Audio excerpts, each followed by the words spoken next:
क्या हम संगठित रहे? शिक्षा की बात करें तो क्या हम शिक्षित होने की पूरी कोशिश कर रहे हैं? ना शिक्षा, ना संगठित, ना पंचशील, ना कोई बच्चे को भिक्षु बनने के लिए आगे, ना समाज के लिए 10% खर्चा अपनी आएगा।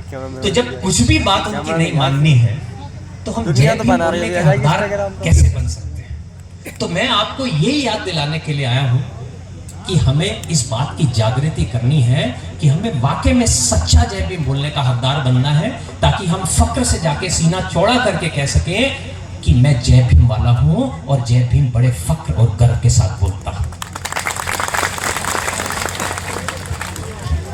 आज बाबा साहब की मूर्ति का अनावरण हुआ, मुझे बहुत अच्छा लगा। मैं यहाँ के ऑर्गेनाइजर से एक रिक्वेस्ट भी करता हूँ, मुझे ऐसा लगता है कि भगवान बुद्ध और बाबा साहब एक दूसरे के प्रतीक हैं। अगर बाबा साहब की वहां पर स्टैचू लगी है तो एक बड़ी स्टैचू भगवान बुद्ध की भी होनी चाहिए। तो मैं ये चाहता हूँ, ये जितने ऑर्गेनाइजर हैं जो हम थाईलैंड से मूर्तियां मंगाते हैं, हमें खाली जो कस्टम और शिपिंग आपका लगता है वो देकर एक 9 फीट की मूर्ति मैं चाहता हूँ ये हमारे से ले ले, और एक मूर्ति यहाँ पर भगवान बुद्ध की।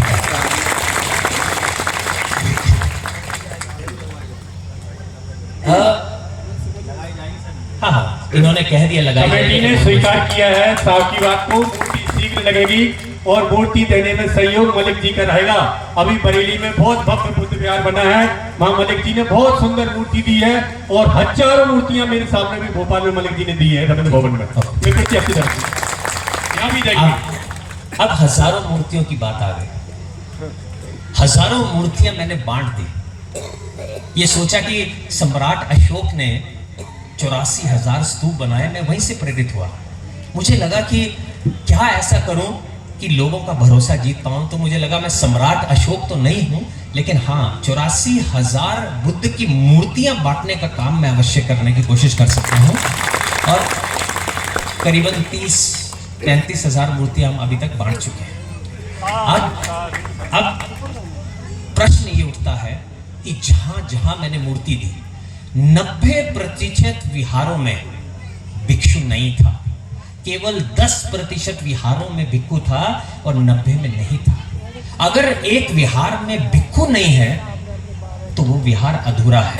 अगर आपके मार्गदाता धीरे धीरे कम होते जा रहे हैं तो आप धम्म के चक्र को गतिमान नहीं कर सकते। ये एक बहुत गहरा विषय है। आज आपके इस मंच पे बहुत सारे लोग आए हैं, बहुत सारे बच्चे हैं, बड़े हैं। एक और अनाउंसमेंट हम करते हैं।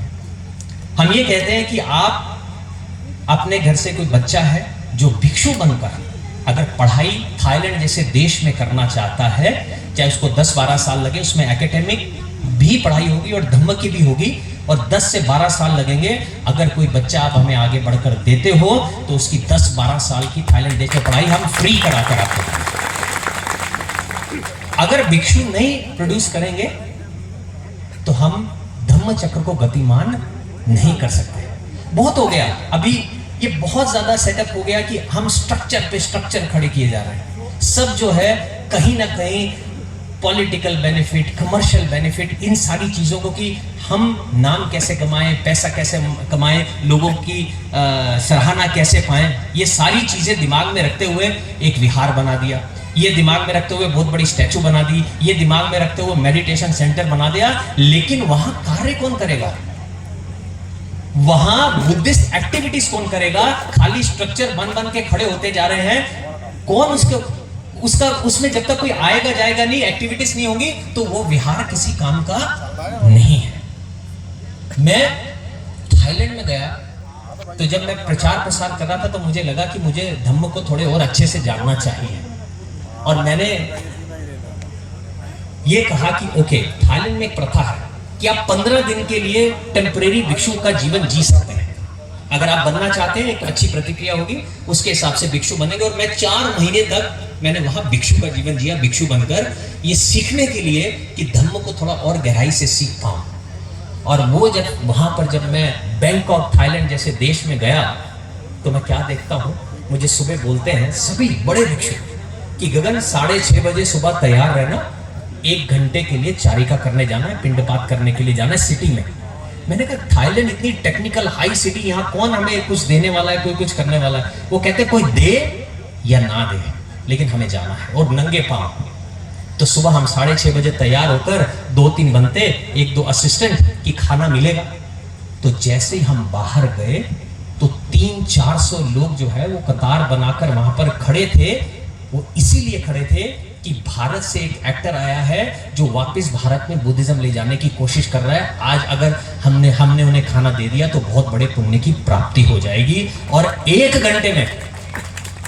घंटे में हमें कम से कम 500 लोगों का खाना प्राप्त हुआ। ये आप सोच सकते हैं 1 घंटे में थाईलैंड जैसे देश में।